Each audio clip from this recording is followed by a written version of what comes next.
Welcome to class. Okay, so we were done with part 1 of 7.2 in which we have covered question number 1 to 5.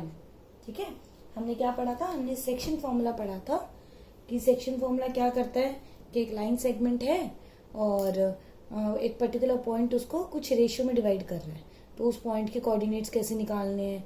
If coordinates are given then how can we find out the that very ratio.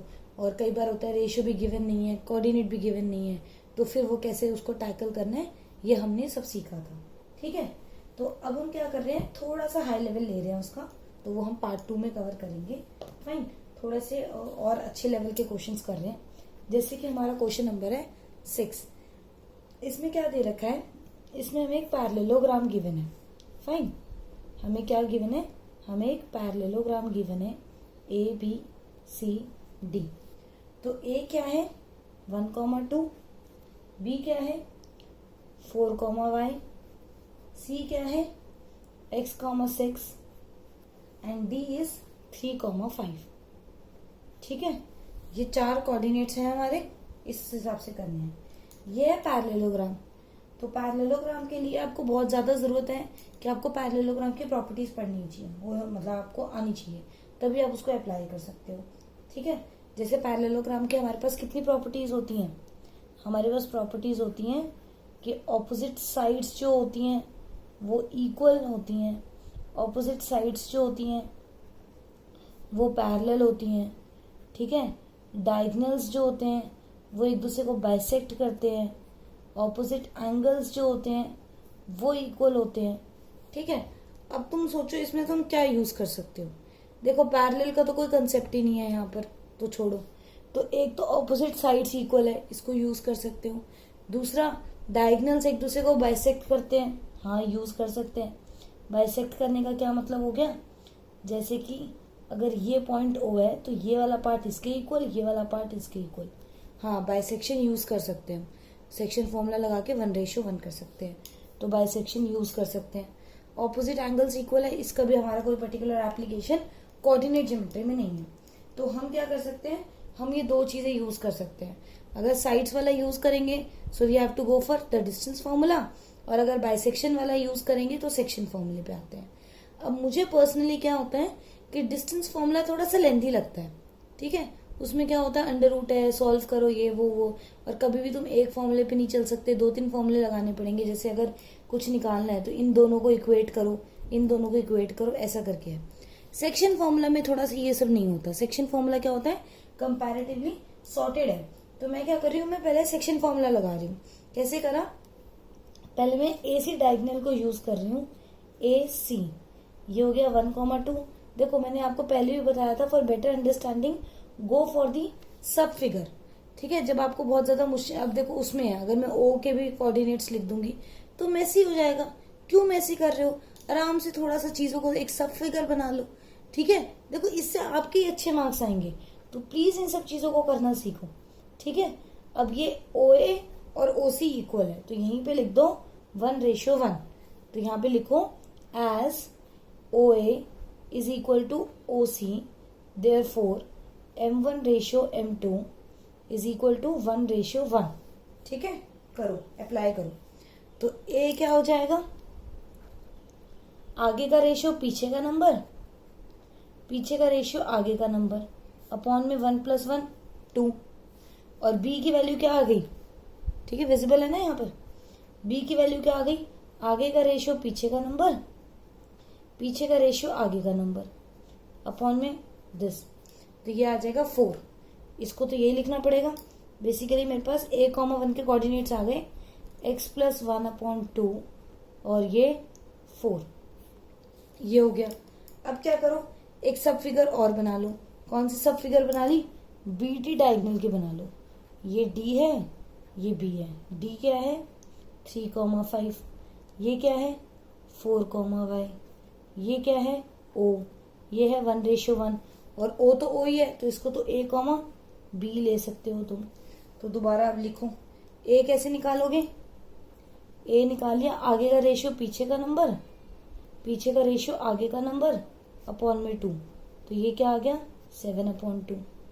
और B क्या हो गया, आगे का ratio पीछे का number, पीछे का रेशियो आगे का नंबर अपॉन में 2, ये आ गया। ठीक है, अब ध्यान से देखो, ये दोनों ही वैल्यू एक ही है। ठीक है, तो बाय कंपेयरिंग ए की दोनों वैल्यूज को कंपेयर करो। 7/2 is equal to x plus 1 upon में 2, 2 से 2 कैंसिल, प्लस का 1 उधर जाके माइनस का 1, 6। और ऐसे y की दोनों वैल्यू को कंपेयर करो। 4 is equal to y plus 5 upon में 2, तो क्रॉस मल्टीप्लाई, तो 8 माइनस 5 इज 3, तो y की वैल्यू क्या आ गई 3। ले लो, अब इसको 6,3 की फॉर्म में मत लिख देना, सॉरी फॉर बोर्ड। ठीक है, इसको 6,3 की फॉर्म में मत लिख देना। x और y जो है ये अलग अलग कोऑर्डिनेट्स हैं। y इसका ऑर्डिनेट है और x सी पॉइंट का एब्सीसा है, तो इसको 6,3 मत लिखना, गलत हो जाएगा। ठीक है, बहुत सिंपल सा क्वेश्चन था, मैंने सिर्फ क्या करा, ए सी। ठीक है, एक बार में आपको पूरा नहीं दिख रहा होगा, आई गेस थोड़ा बोर्ड का इशू है। फाइन, ए सी से पहले ए बी के कोऑर्डिनेट्स निकाले, फिर बी डी से, फिर कंपैरिजन। ठीक है, सब फिगर बना बना के काम करो। मैंने थोड़ा ये भी ध्यान रखा, ए सी थोड़ा ऐसे इंक्लाइंड है तो मैंने ऐसे बनाया, बी डी ऐसे इंक्लाइंड है तो ऐसे बनाया। ठीक है, ये भी आपको बताया है कि पैरेललोग्राम की कौन कौन सी प्रॉपर्टीज होती हैं और उसमें से किस किस का एप्लीकेशन हम इस क्वेश्चन में मिल सकता है। ठीक है, तो आई होप ये ढंग से क्लियर हो गया होगा। चलो नेक्स्ट क्वेश्चन करके देखते हैं। नेक्स्ट क्वेश्चन क्या है? नेक्स्ट क्वेश्चन बहुत सिंपल है, आप लोगों से खुद से ही हो जाएगा। तो जब तक मैं फिगर बनाती हूँ आप लोग खुद करके देखो। ठीक है, pause the video and apply it by yourself. तो इसमें क्या है, find the coordinates of the point A where A B is the diameter of a circle whose centre is this. ठीक है, चलो ये मेरा ए बी क्या है, डायमीटर है। ए नहीं पता तो ए को मैंने लेट कर लिया एक्स कॉमा वाई। ठीक है, बी क्या है 1,4। इसका जो सेंटर है, डायमीटर का जो सेंटर है ओ, वो क्या है 2,-3। अब सबको पता है कि डायमीटर का मतलब क्या हो गया कि ओ ए और ओ बी क्या है, रेडियस है, तो ये इक्वल होंगे एज ए बी। अब आपको पता तो है, उसको तो समझा दो। Diameter of a circle, A B क्या है, डायमीटर है सर्कल का। तो ब्लर हो रहा है क्या? तो जो ओ ए है और ओ बी है वो क्या है, radii of a circle. Radii of a circle है तो ओ ए और ओ बी क्या होंगे, इक्वल होंगे। अब आपके पास दो तरीके हैं, या तो सेक्शन फॉर्मूला या फिर डिस्टेंस फॉर्मूला। ठीक है, डिस्टेंस फॉर्मूला से करोगे तो क्या आएगा, एक्स वाई में रिलेशन आएगा। ठीक है, ध्यान रखना, अगर डिस्टेंस फॉर्मूला करोगे, मैं अलग से लिख देती हूं, ध्यान रखो। डिस्टेंस फॉर्मूला लगाओगे तो एक्स और वाई में रिलेशन आएगा, और अगर सेक्शन फॉर्मूला लगाओगे तो एक्स और वाई की वैल्यूज आएंगी। अब देखो तुम्हें क्या निकालना है, इसको नोट करके रखो। अब देखो निकालना क्या है तुम्हें फाइंड द कोऑर्डिनेट्स, मतलब एक्स और वाई की वैल्यू निकालनी है। तो तुम कौन सा वाला लगाओगे, सेक्शन फॉर्मूला लगाओगे। कैसे करोगे, सेक्शन फॉर्मूला कैसे लगता है, ये हो गया 1:1। अब देखो हम निकालते क्या है, हम ये वाला जो पॉइंट होता है, जो उसको डिवाइड कर रहा होता है, उसके कोऑर्डिनेट्स निकालते हैं। तो उसके कोऑर्डिनेट्स कैसे निकालेंगे, 2 को लिखो यहाँ पर, आगे का रेशियो पीछे का नंबर, प्लस पीछे का रेशियो और आगे का नंबर, अपॉन में 1 + 1 2, क्रॉस मल्टीप्लाई, तो 4 - 1 3, एक्स की वैल्यू क्या आई 3। ठीक है, y के लिए -3 को लिखो यहाँ पर, आगे का रेशियो पीछे का नंबर, पीछे का रेशियो आगे का नंबर। ठीक है, ये क्या हो गया, -6 और -4, -10। ठीक है, मैं बार बार हर क्वेश्चन में तुम लोगों को ये लाइन बोल रही हूँ, आगे का रेशियो पीछे का नंबर, ये सब, ये प्लीज ये सिर्फ तुम्हारे लिए है, ये मेरे लिए नहीं है। मैं तो बिना बोले भी कर लूंगी, लेकिन तुम लोगों से नहीं हो पाएगा क्वेश्चन, इसलिए तुम्हारे बेटर अंडरस्टैंडिंग के लिए, ताकि तुम्हारे एरर्स कम हो। That's why I am using all these tricks, so please do follow these things. Fine, अपने मन में बोला करो ये चीज, आगे का रेशियो पीछे का नंबर, पीछे का रेशियो आगे का नंबर, अपॉन में सम ऑफ रेशियोज। तो इससे तुम्हारे लिए बढ़िया है, इस चीज का ध्यान रखना, ये इंपॉर्टेंट नोट है। ठीक है, हो गया, आसान क्वेश्चन था, बस थोड़ा सा क्या होता है, देखो अभी तो क्या है, तुम्हारे पास एक एक्सरसाइज है, तुम्हें पता है सेक्शन फॉर्मूला की एक्सरसाइज है, तो तुम क्या करोगे, आराम से कर लोगे। जब पेपर में मिक्स होके आते हैं क्वेश्चन, क्योंकि उसमें तो सारे चैप्टर्स भी मिक्स हो जाएंगे, उस टाइम पे बहुत दिक्कत आती है। इसीलिए मैं तुम्हें ये सब बता रही हूँ कि कब सेक्शन फॉर्मूला लगाना है, कब डिस्टेंस फॉर्मूला लगाना है, कब तुम्हारे पास चॉइस है कि तुम कुछ भी लगा सकते हो। तो इस चीज का थोड़ा सा ध्यान रखो। ठीक है, चलो अब नेक्स्ट क्वेश्चन पे आ जाओ। उसने बोला है ए और बी दो पॉइंट्स हैं, you have to find the coordinates of P. जैसे उसने बोला you have to find the coordinates of P, तो इसको लिख लो एक्स कॉमा वाई। ठीक है, अब देखो चीज क्या है, अब चीज है ये कि उसने हमें जो गिवन इंफॉर्मेशन दी है वो क्या दी है कि जो मेरा एपी है वो 3/7 ऑफ ए बी है, ये उसने मुझे गिवन में दिया। ठीक है, अब कई बच्चे जल्दबाजी में क्या करेंगे, इसको 3:7 से आंसर निकाल देंगे। नहीं, वो कह रहा है जो मेरा एपी है वो पूरे ए बी का 3/7 है, और मुझे क्या चाहिए, तो ये बेसिकली रेशियो किसकी है, ये एपी अपॉन ए बी का रेशियो है, लेकिन मुझे क्या चाहिए, मुझे एपी अपॉन पीबी का रेशियो चाहिए। तो उसके लिए मैं क्या करूं, उसके लिए पहले मुझे ए बी के साथ लिखना पड़ेगा AP plus PB, A B की जगह, तो थ्राइस ऑफ एपी, ये 7 उधर जाके मल्टीप्लाई हो जाएगा, क्रॉस करो, तो 7 of AP, thrice of AP plus thrice of PB, तो ये आ जाएगा मेरा 4 टाइम्स ऑफ एपी और 3 टाइम्स ऑफ पीबी। तो एपी और पीबी का रेशियो क्या हो जाएगा वहां से, 3:4। दूसरा पेन यूज कर लेती हूँ, थोड़ा ढंग से समझ में आ जाएगा। ठीक है, तो एपी अपॉन पीबी का रेशियो क्या हो जाएगा, 3:4। अब हो गया क्वेश्चन, अब कोई दिक्कत ही नहीं है। एपी अपॉन में पीबी कितना हो गया, 3:4। अब हो जाएगा as P x comma y, तो एक्स कैसे आएगा, आगे का रेशियो पीछे का नंबर, पीछे का रेशियो आगे का नंबर, अपॉन में 7, तो आंसर क्या आया, माइनस का 2/7। ऐसे वाई, आगे का रेशियो पीछे का नंबर, पीछे का रेशियो आगे का नंबर, अपॉन में 7, तो ये क्या हो जाएगा, माइनस का 20/7। तो क्या आंसर आ गया, 3:1 में डिवाइड करने के लिए मुझे पॉइंट किस पे चाहिए, माइनस के 2,7 एंड माइनस 20,7 पे। ठीक है, समझ में आ रहा है सबको, अब तो आना चाहिए, अब तो काफी क्वेश्चंस कर चुके हो इस चीज के तुम, अभी भी नहीं आएगा तो फिर कब आएगा। ठीक है, चलो बढ़िया, आते हैं लास्ट के 2 क्वेश्चन बचे, करते हैं जल्दी जल्दी करते हैं। ठीक है, 9th क्वेश्चन, 9th क्वेश्चन तुम लोगों से खुद से ही हो जाएगा, बताओ जरा कैसे करोगे। 9th क्वेश्चन तुम्हारे किस क्वेश्चन की तरह है, देख के बताओ जल्दी से। 9th क्वेश्चन तुमने इसके सिमिलर से क्वेश्चन कर रखा है पहले से, बताओ जल्दी से कौन से क्वेश्चन की तरह है। यस, क्वेश्चन नंबर 2 की तरह है। ठीक है, डिफरेंस ऑफ कितना है, उधर 3 इक्वल पार्ट्स थे, इधर 4 इक्वल पार्ट्स हैं। तो 4 इक्वल पार्ट्स के लिए कैसे करना पड़ेगा, उधर 2 पॉइंट थे, इधर 3 पॉइंट करने पड़ेंगे, 1 2, तो ये 3 हो गए ना, सॉरी सॉरी सॉरी सॉरी, चलो कुछ नहीं होता। ठीक है, सॉरी वो थोड़े फिगर इधर उधर हो गई। तो इसके लिए क्या करना पड़ेगा, P Q R, 1 2 3 4, 4 equal parts है। A P is equal to P Q is equal to Q R is equal to R B.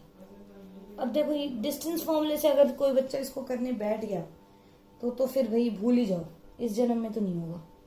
ठीक है, इसको तो कैसे करना पड़ेगा, इसको सेक्शन फॉर्मूले से करना पड़ेगा, और सेक्शन फॉर्मूले से भी कैसे करना पड़ेगा, जो पी पॉइंट है, ठीक है, एट पी रेशियो लेना पड़ेगा 1:3। पी पॉइंट के लिए रेशियो क्या रखना पड़ेगा, 1 पार्ट्स आगे 3 पार्ट्स पीछे, तो 3:1 1। तो कैसे करेंगे, जो x1 आएगा उसको कैसे निकालोगे, 1 इंटू 2। देखो मैं अब सब फिगर नहीं बना रही, तो कैसे करोगे, 1 इंटू 2 3 और 3 इंटू -2 माइनस का 6 अपॉन में 3 + 1 4। तो आंसर क्या आ जाएगा, 1 इंटू 2 हो रहा है ना, सॉरी, तो माइनस का 4/4 -1। ठीक है, अब तो काफी क्वेश्चंस कर चुके हो। y1 कैसे आ जाएगा, y1 देखो जल्दी से, 1 इंटू में 8 और 3 इंटू में 2 अपॉन में 4। तो 14 अपॉन में 4 इज 7/2। ठीक है, ऐसे करके क्यों के लिए रेशियो क्या होगी, 2:2 से भी आंसर निकाल सकते हो, 1:1 से भी कर सकते हो।